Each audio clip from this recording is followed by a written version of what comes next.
ത്രിയേക ദൈവത്തിന് സ്തുതി. നോയമ്പിലെ 4-ാം ഞായറാഴ്ചയിലേക്ക് നാം കടന്നിരിക്കുകയാണ്. ഇന്ന് കനാനീക്കാരിയുടെ മകളെ സൗഖ്യപ്പെടുത്തിയ ഞായറാണ്. ഇന്ന് നമ്മൾ ധ്യാനിക്കാനിരിക്കുന്ന വചനം വിശുദ്ധ മത്തായി എഴുതിയ സുവിശേഷം 15-ാം അധ്യായം 21 മുതൽ 28 വരെയുള്ള വാക്യങ്ങളാണ്.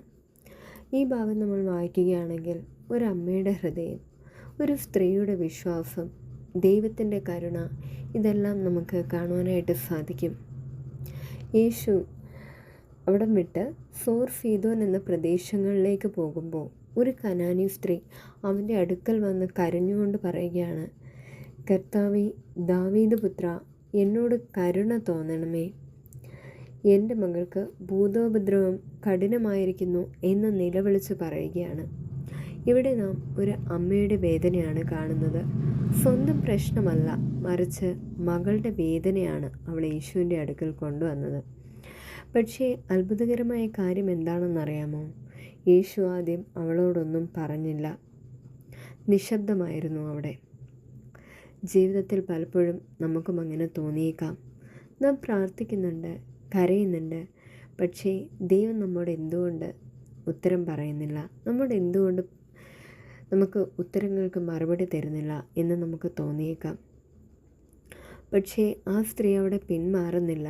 അവൾ വീണ്ടും യേശുവിൻ്റെ അടുക്കൽ വന്ന് പറയുകയാണ്, കർത്താവേ, എന്നെ സഹായിക്കണമേ. അവളുടെ വിശ്വാസം അവിടെ പരീക്ഷിക്കപ്പെടുകയാണ്. അവളുടെ സഹിഷ്ണുത അവിടെ പരീക്ഷിക്കപ്പെടുകയാണ്. അവൾ വിനയത്തോടെ വീണ്ടും പറയുകയാണ്, യജമാനൻ്റെ മേശയിൽ നിന്ന് വീഴുന്ന തുരുമ്പുകൾ പോലും നായ്ക്കൾ കഴിക്കുമല്ലോ എന്നാണ് അവിടെ പറയുന്നത്. ആ വിനയം, ആ വിശ്വാസം, ആ ഉറച്ച പ്രാർത്ഥന, അതാണ് യേശുവിൻ്റെ ഹൃദയത്തെ അവിടെ സ്പർശിച്ചത്. അപ്പോൾ യേശു അവളോട് പറയുന്നത് ഇങ്ങനെയാണ്, സ്ത്രീയെ, നിൻ്റെ വിശ്വാസം വലിയത്, നിൻ്റെ ഇഷ്ടം പോലെ നിനക്ക് ഭവിക്കട്ടെ എന്ന് ഉത്തരം പറഞ്ഞു. ആ നാഴികയിൽ തന്നെ അവളുടെ മകൾക്ക് സൗഖ്യവും വന്നു.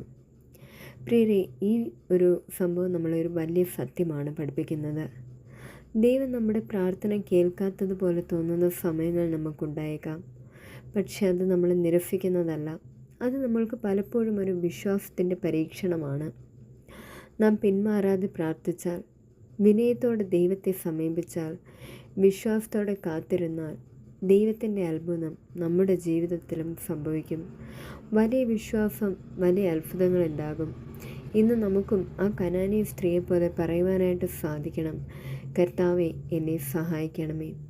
ഈ വചനത്താൽ ദൈവം നമ്മെ ഏവരെയും അനുഗ്രഹിക്കട്ടെ എന്ന് പ്രാർത്ഥിച്ചുകൊണ്ട് നിർത്തുന്നു. ആമേൻ.